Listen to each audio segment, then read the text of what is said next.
Compost is a process in which organic waste products are recycled in order to improve soil quality. To make compost, pick a good compost bin. Add holes to it for drainage.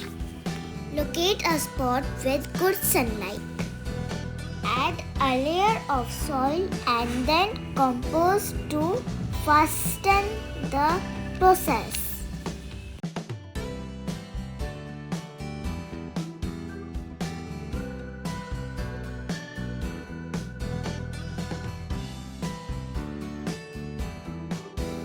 Add the collected wastes from the kitchen to your bin. We are adding neem leaves for antibacterial properties. We need to alternate between layers of brown and green materials.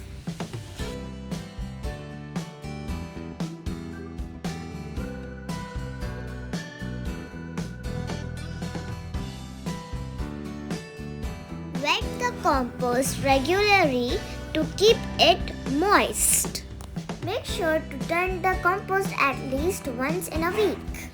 It usually takes 3 months to make a compost in a bin. Thank you and Jai Hind.